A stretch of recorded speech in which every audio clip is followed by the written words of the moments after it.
Hi everyone, welcome to my channel. In this series, I would like to show you my full solutions to the book Quantum Field Theory Demystified. In just a few pages, the author, McMahon, gives a surprisingly solid and hands-on introduction to the subject. He really jumps straight into the good stuff. David McMahon has written several excellent books in the Demystified series, and I honestly recommend them if you are studying theoretical physics on your own.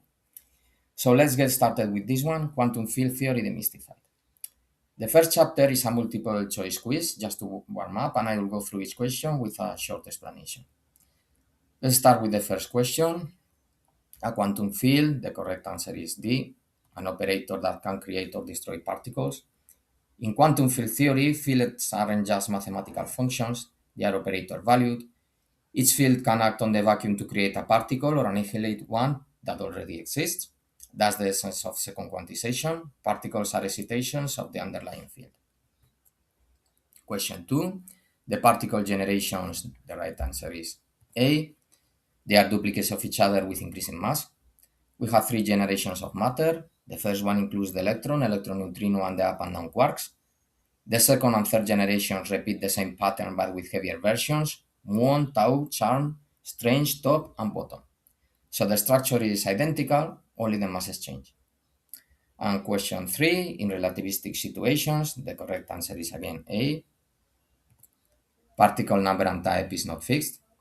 When energies are high enough, particles can be created or destroyed. That's why quantum field theory replaces the fixed particle picture of quantum mechanics. Relativity allows energy to turn into mass, so new particles can appear and disappear dynamically.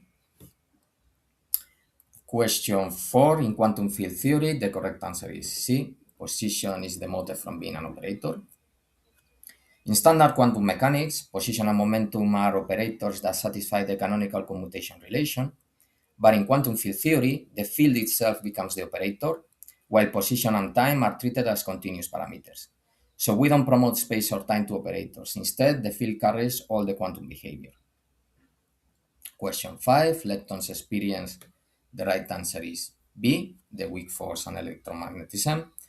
Leptons, like electrons and neutrinos, don't feel the strong force. That's reserved for quarks.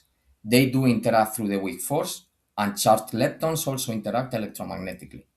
So the electron feels both, while the neutrino only feels the weak interaction since it has no charge.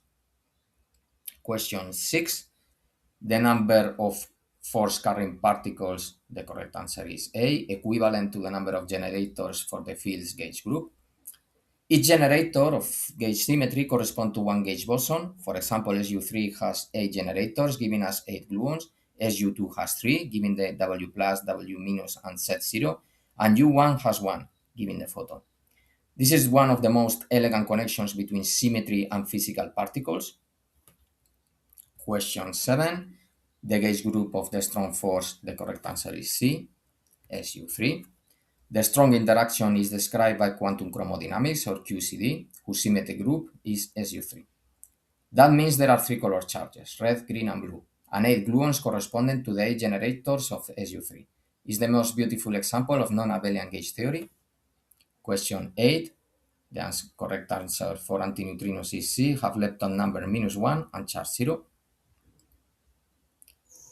Question 9. The lightest family of elementary particles, the correct answer is C, the electron, neutrino, up quark, and down quark. These 4 form the first generation of matter, the building blocks of everything around us. The heavier generations with muons, taus, and heavier quarks mirror this structure but with much larger masses.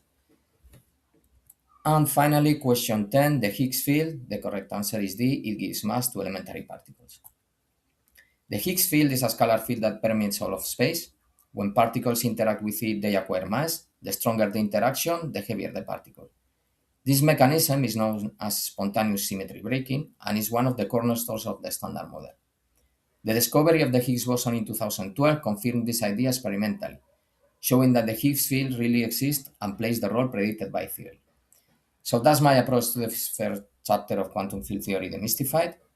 The Demystified series is honestly quite good, even though the books are short, they are great introduction to complex subjects, and this author, David McMahon, really knows how to get straight to the point.